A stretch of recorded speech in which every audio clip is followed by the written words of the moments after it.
Hey guys, so it's been a while but I am once again back to making a couple of videos. I've been really busy with my studies and had to focus for a good couple of months.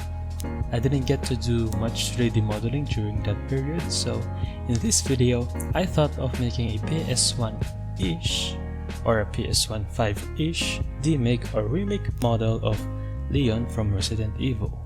I've had this idea for a while and only now am I finally able to experiment with it a bit.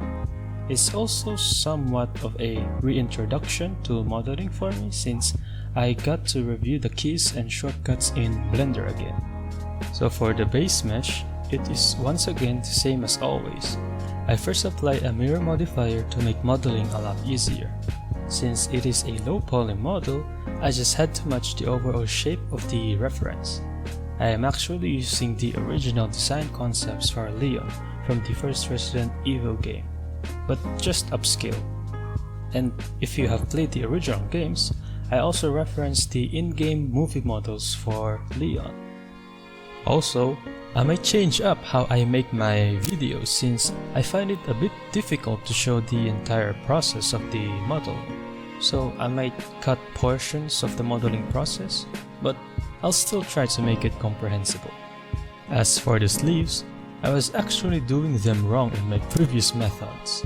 Instead of making triangles, I tried my best to make the sleeves and shoulders use square meshes. I heard that prioritizing square meshes makes the formation much smoother and better looking. So for these sleeves, I took the time to make sure I followed that approach. And as I am adjusting the meshes, I find that using the knife tool was a lot easier than using the loop cut tool. The knife just gives me a much better precision on where I want to put my cuts. At first, it was a pretty complicated concept to wrap my head around. It took me a while, but I was able to find the right cuts to maintain the topology of the mesh. You can also see that when I was making the neck mesh. I was trying to keep the model consistent with the square meshes principle I was talking about. As for the face and the head, the easiest method for me was to first create an outline of the side profile and then create another outline from the front view. After that, I would simply adjust the outlines to my liking. Of course, that doesn't mean the outline should be followed at all times. For me, the outlines are just guidelines that I can later delete or add to. What is important at this phase is getting an initial overlook of how the head will eventually turn out. I also imported the actual PS1 model for Leon so that I could use it as a reference when shaping the facial structure. From there, it was just a matter of connecting the faces.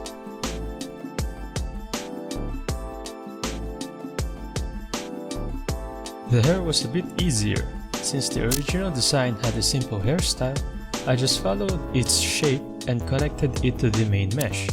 I did think about separating the hair from the main model, but I wanted to keep everything in a single mesh.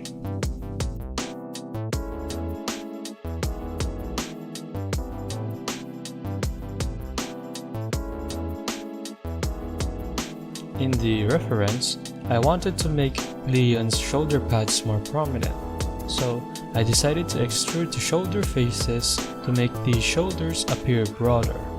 It required a bit of problem solving since I had to adjust the sleeve meshes as well, all while keeping square meshes in mind instead of triangles. I also extruded the chest armor, but that part was much easier to do.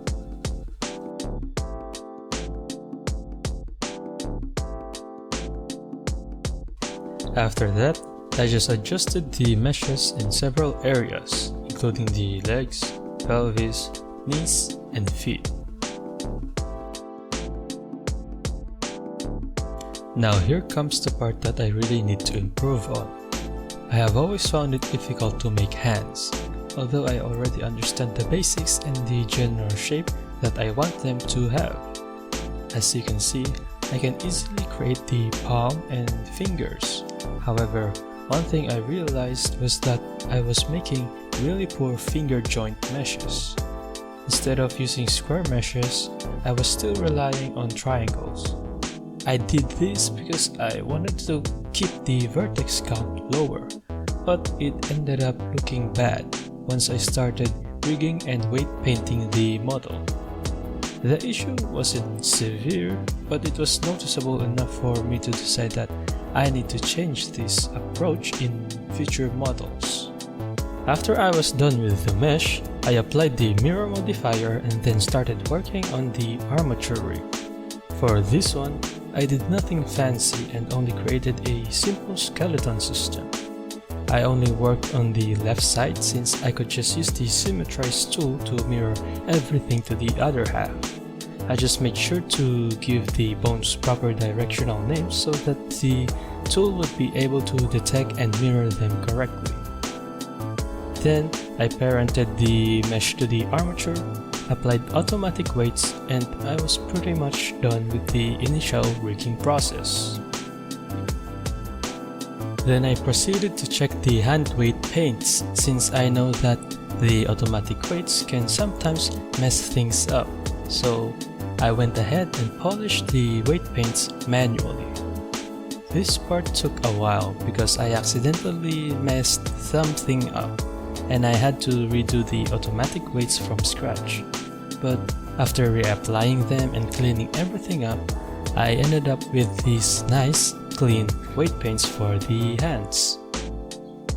I did some IK rigging off camera just to refresh my memory on how to set it up, and during that, I found a problem that ended up affecting the entire rig. Luckily, I was able to solve it using bone constraints, which got everything working properly again. All I had to do was select the hip bone, add a copy location constraint, then select the armature for the target, and then select the waist bone for the bone target. Then I just had to do the same to the other side. Then I started working on the UV mapping. My approach was to delete faces from the mesh that I knew I could simply duplicate and mirror later on. But before doing that, I made sure to duplicate the entire mesh as a backup so that if I ever made a mistake, I would have a version I could fall back on. Then I marked all the edges that I thought should be seams. I'm still pretty new to this method, so my main goal was to simply mark sharp edges and loops that I knew should be separated from one another. After that, I organized the UV islands so that I would have a much easier time adjusting the UVs once I imported the model into Blockbench, where I would be texturing the model. After organizing the UV islands, this is what I end up with. After I imported the model into Blockbench, I still had to move and adjust the UV islands since I knew that some areas of the model did not need as much texture detail as others. So, while I was adjusting and texturing the UVs, I also had to reorganize the layout and be mindful of the sizes of the UV islands. Once I was satisfied with the new arrangement, I went ahead and added a bit more detail to the textures, and it ended up looking something like this. However, the model still looked a bit flat, so I decided to add even more texture detail. After another pass of refining and adding details, it ended up looking like this. I then imported the model back into Blender so that I could animate this in idle pose, and with that, the project was pretty much complete. That is pretty much all for this video. I want to thank all of you who have continued to support this channel, even if I don't get to upload very often. I will really try to post a bit more now that I have more free time available. I am also thinking of reopening my commissions soon, now that I have improved my skills compared to before. I will announce more details about that on my Twitter page linked below. Again, it is nice to be back to 3D modeling, and hopefully I can keep this momentum going.